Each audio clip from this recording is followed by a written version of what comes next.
বায়ু দূষণ আর যানজটে অতিষ্ঠ অনেক বিনিয়োগকারী মুখ ফিরিয়ে নিচ্ছে বলে মন্তব্য করেছেন debate for democracy chairman Hasan Ahmed Chowdhury কিরণ।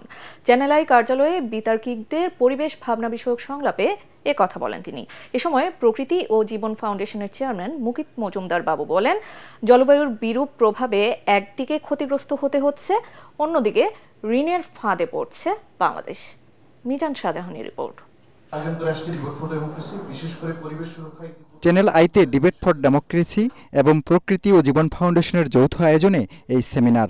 এতে অংশ নেন 8টি বিশ্ববিদ্যালয় ও কলেজের বিতার্কিকরা। পরিবেশ বিপর্যয় নিয়ে তাদের নানা প্রশ্নের জবাব দেন আয়োজকরা। কারণ হিসেবে আমরা দেখছি বায়ু দূষণকে, এবং সেই সাথে সেটা ডিবেট ফর ডেমোক্রেসির চেয়ারম্যান ও এটিএন বাংলার পরিচালক বার্তা হাসান আহমেদ চৌধুরী কিরণ বলেন, অতীতে জলবায়ু তহবিলের অপব্যবহার হয়েছে, বিশেষ জেলাকে অগ্রাধিকারের নামে বৈষম্য করা হয়েছে। অনেক সময় দেখা যাচ্ছে কোনো বিনিয়োগকারী যখন এয়ারপোর্ট থেকে তার নির্দিষ্ট হোটেলের দিকে রওনা হয়, তখন কিন্তু তিনি গাড়িতে হঠাৎ করে আটকে ওঠেন। তারা যে ভাঙাচোরা গাড়িগুলো দেখেন, যে ধোঁয়া দেখেন, যে রাস্তার পাশে যে ফুটপাতের মধ্যে যে চায়ের দোকান দেখেন, টি স্টল দেখেন, যেভাবে রাস্তা পারাপার দৌড় দিয়ে পারাপার হয়ে থাকে, এতে কিন্তু আমাদের বিদেশি বিনিয়োগ বাধাগ্রস্ত হতে পারে। বিনিয়োগকারীরা কিন্তু এখান থেকে এসে ফিরে যেতে পারে।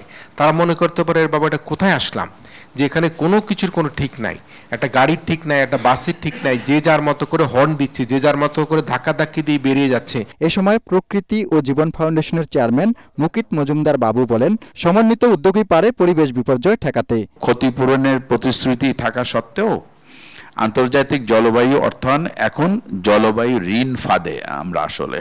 তো 30 বছরে কিন্তু আমি বলবো অগ্রগতি 30%ও হয় নাই। কিন্তু তো সেই জায়গায় কিন্তু আমরা একটু হতাশই বলতে পারি। বাংলাদেশে পাওয়া জলবায়ু অর্থায়ন ও অনুদানের অনুপাত 2.7, যা স্বল্পোন্নত দেশগুলোর এলডিসির গড় মান 0.7-এর প্রায় 4 গুণ। সেমিনারে আলোচকরা বলেন, পরিবেশ দূষণের ফলে বছরে 2,72,000 মানুষের অকাল মৃত্যু হচ্ছে আমাদের দেশে।